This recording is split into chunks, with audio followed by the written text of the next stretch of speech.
Found himself practicing with a crew of backups while the team's other passers, Joe Flacco, Kenny Pickett, Dylan Gabriel, have received first-team reps. Sanders, though, said he's unbothered by his practice reps and instead looking to take advantage of every opportunity he gets. Shedeur? It's just a mindset, just an adjustment. You got to go and understand the situation that you're in and be able to approach that and get the best out of it. You could view things as you're not getting reps in a negative way, or you could view it as, okay, when's my time to get out there? So there's no excuses, because when you get out there, nobody cares how many reps you got. Whenever you get in the game, nobody cares if you took a snap before. You know, like, they care about. You got to be able to produce. He's so right. Yes, nobody does care. He said all the right things. Stephen A., Shedeur taking fewer reps, do you think that's a bad sign? No, not at all. It's too early for all of that. He just arrived. He's a rookie.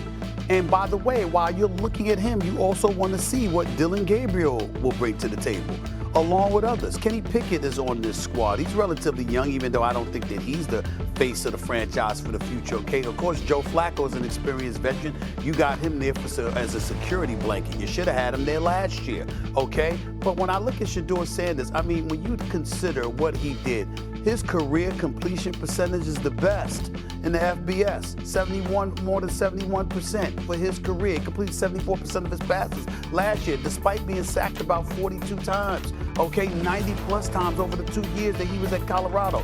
The brother can play, but what you drafted in the fifth round, 144th overall. We all know how bogus that was. We know that there's more to it than just his football skill. But him being there, you want to test a lot of things about Shedeur Sanders. And most of it, of course, his skill set is one thing because you want to make sure he can play on this level. But his temperament, there's a willingness to him, not ability, because we know he has the ability, but his willingness to handle adversity. His willingness, you want to see if you're the Browns, how he's going to react to not being with the first team, all right, not being QB1 and taking a step back. You want to see how he's going to react while they're taking a look at Dylan Gabriel.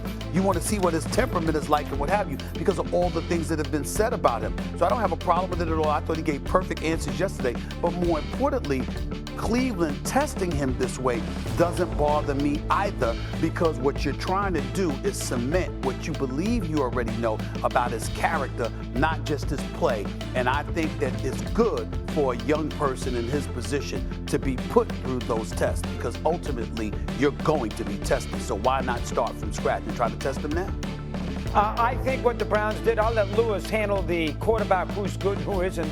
I think what the Browns did here in this offseason is superb. They knew they didn't love the quarterbacks. I mean, outside, obviously, who was the first pick. They didn't get Cam Ward. They knew from a standpoint of what was left, they were not going to get the quarterback of the future. They probably didn't think Sanders was on that level. Obviously, they didn't. Most teams didn't seem to. You know, Dylan Gabriel was a reach. Okay, we'll see what he does. Sanders is a reach, but they trade Hunter. They get Jacksonville's #1. They got the #1 for next year. So they got a lot of chips for the lottery. And there's 6 or 7 quarterbacks next year who could be first-round picks. The kid from Arizona State's going to be a very good quarterback. The kid from Penn State's got a chance to be a very good quarterback. Lewis can give you the other 4 or 5, but there's a lot of quarterbacks who are going to come out next year who they will now have an opportunity to draft because they got a lot of #1 picks. Throw in the idea that they take a chance this year. They don't punt on the season, but Sanders will get his chance. Gabriel will get his chance. They're not the quarterback of the future on the team. Maybe they get lucky and Sanders turns out to be great. They don't have to worry about it. But if he doesn't, or if somebody else doesn't, they got a lot of quarterbacks for picks for next year where they can take another run at it with a better opportunity to get the guy that they want. I love what the Browns did there, Lewis, as far as the draft is concerned. Stockpiling picks for a draft in the following year that seems to be strong on a QB position. Give me your thoughts. Go ahead.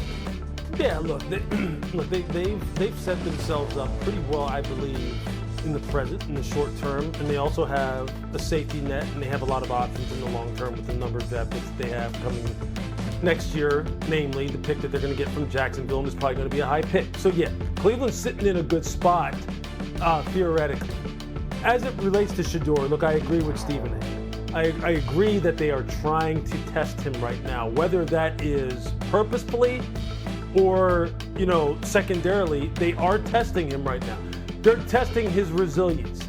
They're testing his stick-to-itiveness. They're testing his ability to be intrinsically motivated to continue to stay in the book when I can tell you this, you're sitting over there during mini camps and OTAs right now. You're seeing a guy who was drafted 2 rounds ahead of you take reps with the ones when you're sitting there going, I'm better than that guy. I'm better than Dillon Gabriel, and I'm not getting the reps. They're going to be watching you. Scouts are watching you. The GM's watching you. Owners are watching you. They're seeing your body language. They're seeing how you are when you go in the huddle and you do get a couple reps. They're seeing how you execute, how you get on with the rest of the teammates, how you walk into the locker room, whether you're the guy who's first into your weightlifting session, whether you're a guy who's early into treatment, are you in the film room watching extra tape. They're evaluating all that right now when he's not the man. He's not being treated as the man. No one cares about what you did in Colorado anymore. They're testing it. And he's taking the perfect approach. He's taking the perfect approach. He's saying, look, I got to maximize every single thing that I do here. The great Tom Brady used to talk about it the same way when he went to New England as a 5th round pick. I had to maximize everything.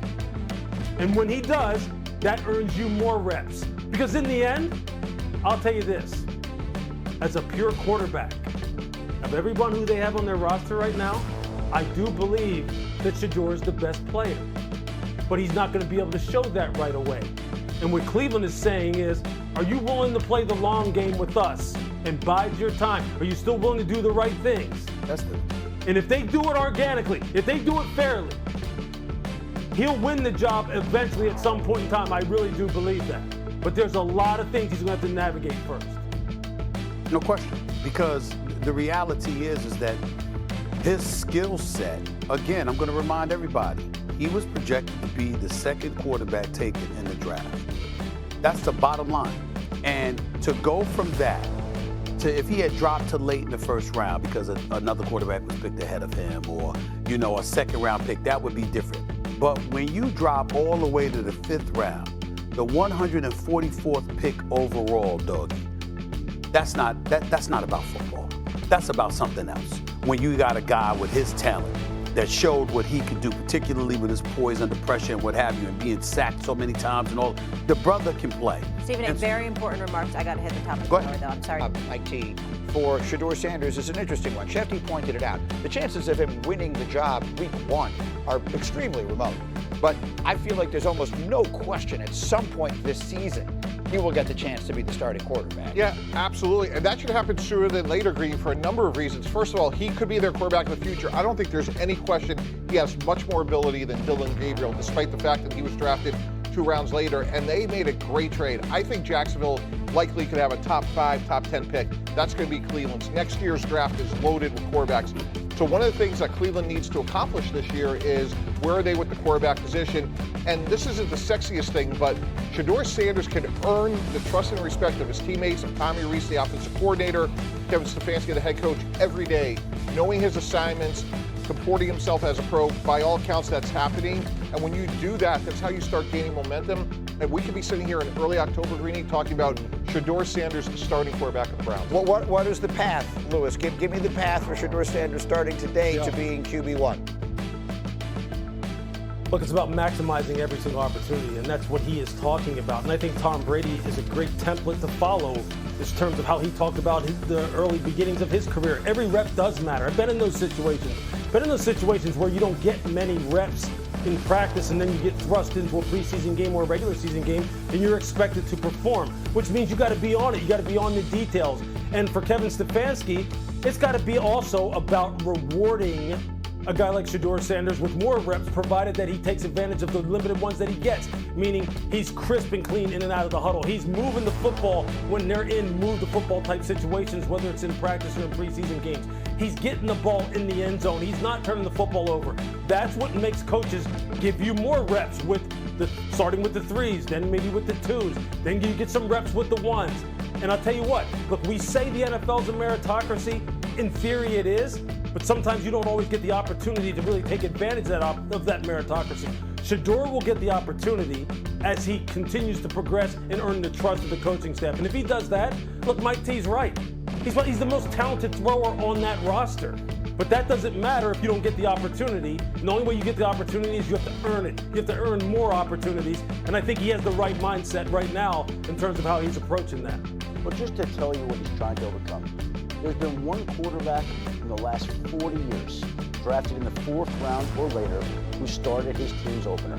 And that was Dak Prescott with the Dallas Cowboys. Dak lit it up, Tony Romo got hurt, and Dak Prescott had a path to start. When you are a mid-round draft pick, you need help to get into that starting job. Not only do you have to play well, carry yourself well, but then sometimes you need an injury. You need Joe Flacco to bang his shoulder. You need Kenny Pickett to bruise his knee. You need things like that that give you an opportunity to step out there, and then once you do step out there, you need to take advantage of it. You know, Greeny, they should be parallel track in their quarterback situation. Let's say we're getting the Kenny Pickett, Joe Flacco winner for opening day. And as we're looking here on the screen, those first 4 games, let's be realistic. Cincinnati's not going to be easy. At Baltimore, the Packers, and at Detroit, they could be sitting here 1-3. What are we waiting on? Like, let's go get Shedeur. And again, I'm being presumptive that if they were 1-3, they don't think like that. Right. And I'm also saying that I think Shedeur is going to beat out Dillon Gabriel, which to me, from a talent standpoint, that's not even close. But you're parallel tracking, getting quarterbacks ready for 2 different groups. Opening day against Cincinnati, presumably that's Joe Flacco, and then the Shedeur Dillon Gabriel winner for October 1st. I get that no one thinks that way, but we just said on our screen, it is the hardest strength of schedule to start a season that any team has. 1-3, I think, would be a pretty good start based on who they're playing, and then it only gets harder after that. The idea that they will not at some point this year find out what they have in both of these young kids, Shedeur and Dillon Gabriel, strikes me as very unlikely. So that's the situation in Cleveland. Hôm nay mình sẽ hướng dẫn các bạn cách làm một sợi dây treo trang trí đơn giản từ len nhé. Nguyên liệu đây nhé, mình sẽ sử dụng 3 cái màu sắc len như thế này để làm này. Màu trắng này, màu cam và màu xanh lá cây nhé, kết hợp lại để tạo ra một sợi dây treo nhé. Dùng kim móc len, kéo. Rồi giờ sẽ bắt đầu làm. Đầu tiên thì mình sẽ sử dụng cái phần len màu trắng nhé. Mình sẽ móc vào đây một cái hình tròn nha mọi người.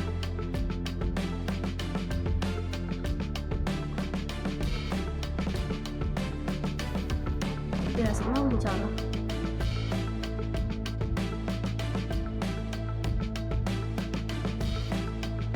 Đây, móc vào đây.